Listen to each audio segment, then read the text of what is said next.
Assalamualaikum warahmatullahi wabarakatuh. Dan kepada yang non-muslim saya ucapkan salam sejahtera, Tuhan selalu memberkati. Dan kepada yang baru menemukan channel Karunia Kaya ini, saya ucapkan selamat bergabung, selamat mengamalkan ilmu RDAY. Dan kepada yang masih setia sampai saat ini, saya ucapkan jazakumullahu khairan katsiran. Dengan harapan hajat-hajat kita pasti semuanya terkabul. Assalamualaikum warahmatullahi wabarakatuh. Mbaknya tinggal di mana? Di Bekasi. Oh iya. Sehari-harinya apa? Sehari-harinya sih tadinya ini kerja di catering, Pak. Sekarang udah enggak karena udah diputus kontraknya gitu. Jadi udah, dan tangan saya juga agak sakit ya. Nah, tangan saya agak sakit, ngilu-ngilu gitu. Tutup. Ngilu-ngilu gitu, tulangnya ngilu-ngilu gitu. Nah, terus saya ini ada hutang ya Pak ya, gara-gara suami usahanya terpuruk dan ditipu gitu kan. Jadi itu sampai udah kena lelang tanah sama rumah. Nah terus karena nggak bisa bayar, suami kan meninggal. Nah terus kesininya saya juga ada ini utang kartu kredit, pinjol, bersama ini finance gitu. Nah, supaya ada jalan keluar untuk ini Pak Ibu sehari-harinya apa? Sekarang kegiatannya? Ibu rumah tangga sekarang. Ibu rumah tangga. Iya. Oh, suaminya almarhum. Suami almarhum. Nah, iya. Di rumah tinggal sama siapa aja? Sama anak satu. Anak satu umur? Ya, umur 37. Kegiatannya apa dia? Kerja masih ikut-ikut saudara sih Pak, supaya karena ini setiap ngelamar kerjaan itu kok kayaknya agak susah gitu loh, nggak supaya diterima gitu. Karena nah dia tahu gak ilmu RDAY itu anaknya? Baru tahu kemarin, selama ini belum. Makanya dari setelah lebaran itu baru tahu. Terus saya kesini, Pak Hajinya nggak ada, malam soalnya. Oh kalau Pak Ustadz kalau kesini siang gitu, Pak Hajinya ada gitu. Ya terus saya pengen ketemu Pak Haji itu, saya maksain pengen ketemu Pak Haji sekarang ini gitu, supaya anak saya itu dapat pekerjaan gitu yang bagus gitu. Sama ini kan. Nah jadi ibu utangnya kemana aja? Utangnya ke saudara ada, ke orang tua, terus ke itu tadi CC. Jadi totalnya utangnya berapa? Hampir 800 juta. Iya. Nah jaminannya apa? Kalau ke saudara sih nggak ada Pak. Kalau jaminannya apa? Nggak ada. Utangnya tapi nggak ada jaminan?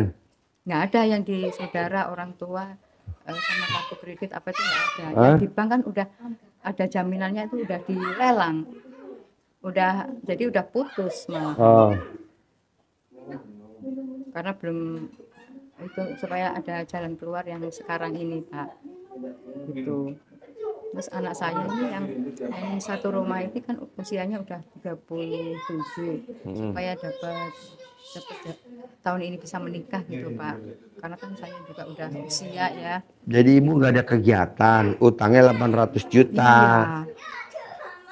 Utangnya nggak dapat jaminan. Iya.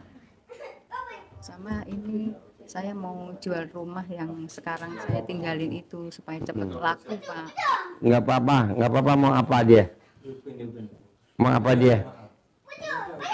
Ya udah dibawa keluar dulu aja, Nanti kalau udah waktunya masuk ke dalam ya, bawa keluar dulu.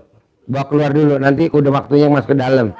Atau enggak nanti masnya yang berobat atau mamanya yang berobat, yang satu jagain. Yuk. Ya gitu Pak, Hah. supaya tahun ini bisa menikah dan punya modal gitu. Oh, ibu pengen nikah lagi? Bukan anak saya Oh, gitu. oh. Anak saya kan yang sama saya ini usianya udah 37 gitu. Jadi ibu di rumah berdua sama anaknya. Iya, Nah, ibu tidak bekerja lagi. iya, udah nggak kerja lagi. Ibu punya utang 800 Iya. juta. Iya, Nah, ibu punya anak laki-laki. Iya. Belum nikah apa udah nikah? belum. Belum nikah. Belum. Kegiatannya apa? Masih bantu-bantu saudara sih. Bantu-bantu saudara. Iya, Oh. supaya Nah, sekarang ibu datang ke RDI, gimana caranya utangnya lunas? iya, 800 juta. iya. Oke. Sama ini anak saya itu supaya dapat pekerjaan yang bagus gitu, biar nggak ikut saudara lagi gitu. Ya, jadi gini Bu, kalau di RDI kan ilmunya gini Bu. Paksain baca Quran 12 juz. Paksain. Nah, ibu juga harus paksain baca Quran 12 juz. Di RDI paksain sholat tobat 68 kali sholat tobat. Ibu juga paksain sholat tobat 68 kali. Kok mesti begitu Pak Haji? Nah, nanti diterangin. Pak, terangin Pak. Dasarnya baca Quran 12 juz. Sama diterangin dasarnya itu. Nih. Paksain kalau ibu sholat tobat 68 kali. Terangin Bos. Ya Ibu. Kan dia nggak kerja. Ya. Utangnya 800 juta. Anaknya kerja ikut orang. Tapi belum nikah, umurnya di 37 tahun. Nah, coba paksain maunya saya utangnya bisa lunas tanpa kerja. Bisa. Ibu praktekin. Coba terakhir. Coba dulu. Ya, Ibu. Dua hal yang ditekankan Pak Haji tadi. Ya, Yang pertama ya, itu sholat tahajud dan baca Quran. Itu rangkaian mulai dari bangun jam 00, ya, senyum, ya, ucap syukur, ucap hajat, ya, mandi, sholat tahajud, ya, witir, baca Quran. Ini nanti Ibu penguatnya, Ibu agar yakin, tambah yakin lagi, ya, tidak sekedar karena ucapan Pak Haji, tapi Ibu lebih yakin lagi buka di surat Al-Muzammil. Ya, ayat 1 sampai 6 sampai 7 lah. Jadi itu ada perintah Allah untuk bangun jam 1/2 malam. Terus sholat, terus baca Quran. Yang ditekankan adalah yang ayat ke-6. Ini hubungannya apa? Hubungannya hajat terkabul dengan bangun, mandi, sholat, dan baca Quran. Apa hubungannya? Hubungannya di ayat yang ke-6 Al-Muzammil itu, Bu. Di ayat yang ke-6 itu Allah menekankan bahwa sesungguhnya bangun malam itu pengaruhnya terhadap jiwa sangat kuat. Jadi Ibu keyakinannya tambah mantap, tambah yakin, mentalnya kuat, tangguh, tidak gampang goyah, tidak gampang menyerah, yakinnya tingkat dewa. Dan ucapan Ibu kalau lakukan tadi itu dengan baca Quran, menjadi lebih mantap. Artinya apa? Artinya apa yang Ibu hajatkan, apa yang Ibu ucapkan itu mudah terkabul. Allah kabulkan. Apa saja yang Ibu hajatkan, apa saja yang Ibu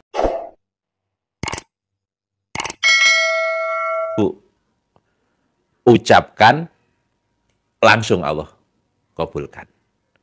Banyak tamu-tamu RDIA yang sudah meraktekin ini, padahal belum privat, baru lihat YouTube. Dengan menjalankan ini, keyakinan penuh, yakin. Yang kedua, sholat tobat yang 68. Ada namanya Pak Nasrullah mempraktekkan 57 kali sholat tobat. Hajat terkabul 21 miliar. Dan apa yang dia lihat, dia ucapkan, dia tunjuk, jadi kenyataan, terkabul. Apa hubungannya sholat tobat dengan hajat terkabul? Sangat erat hubungannya. Karena apa? Karena sholat tobat itu artinya kita membersihkan diri dari sifat-sifat yang negatif. Terutama sifat yang dirangkum Pak Haji dalam Formula 18. Kasih Mas. Itu sifat mulai dari gundah, gelisah, murung sampai muka suntuk. Itu adalah sifat-sifat yang negatif.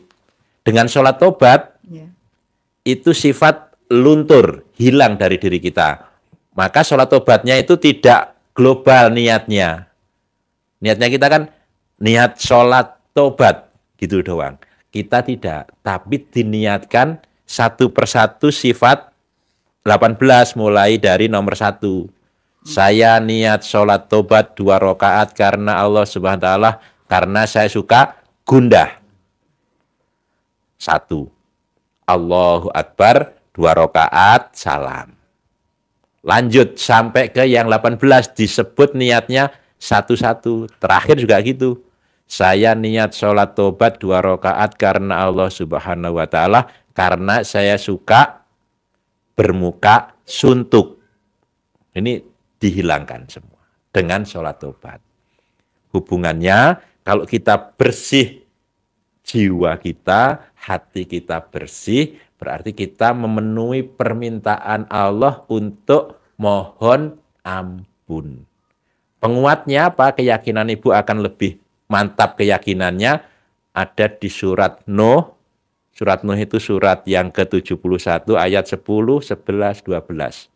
Allah nyuruh kita untuk mohon ampun. Mohon ampunnya apa? Yang diajarkan Pak Haji, sholat tobat. Apa hadiah, bonus, reward yang diberikan Allah kalau kita sudah mohon ampun? Di ayat yang ke-12. Surat Nuh itu. Apa kata Allah? 5 bonusnya. Mulai 11, 12 itu ada 5 bonus oleh Allah. Tapi yang dipentingkan Ibu adalah yang kedua dan ketiga. Apa itu? Wa yumditkum bi amwalin wa banin. Allah pasti niscaya akan melipat gandakan harta. Harta ditingkatkan terus, apa yang Ibu ucapkan Allah kabulkan, Allah akan lipat gandakan. Apa hubungannya dengan anak yang mau nikah? Ini ada di situ, harta dan anak. Anaknya diperbanyak. Kalau anaknya diperbanyak dijanjikan Allah, itu namanya harus nikah. Pasti kan? Pasti gitu. Sama, anak itu termasuk peserta yang ikut rombongan. Dengan kita praktekkan itu, maka tidak menurun-menurun. Jadi banyak yang ikut. Target 1000 terpenuhin. Prakteknya apa? Bersihkan diri. Wa yumditkum bi amwalin wa banin. Pasti akan Allah tingkatkan, Allah perbanyak harta dan anak. Hubungannya di situ. harus tambah yakin. Dua ini dipraktekkan secara konsisten. Baru sekali, 2 kali baca Qur'annya, targetnya 12 juz. Target. Ibu mulai dari 1 boleh, tapi menuju ke 12. Abdurrahman bin Auf yang saudagar kaya raya di zaman Nabi, kalau beliau kulaan dari luar negeri itu sampai semedinah itu heboh karena naiknya kan onta zaman dulu. Suaranya gemuruh, pasir beterbangan, debunya banyak. Siapa yang lewat? Armadanya Abdurrahman bin Auf. Saking kayanya. Kampaknya saja, pecok, kampak itu dari emas. Nah, gitu. Itu kekuatan baca Quran.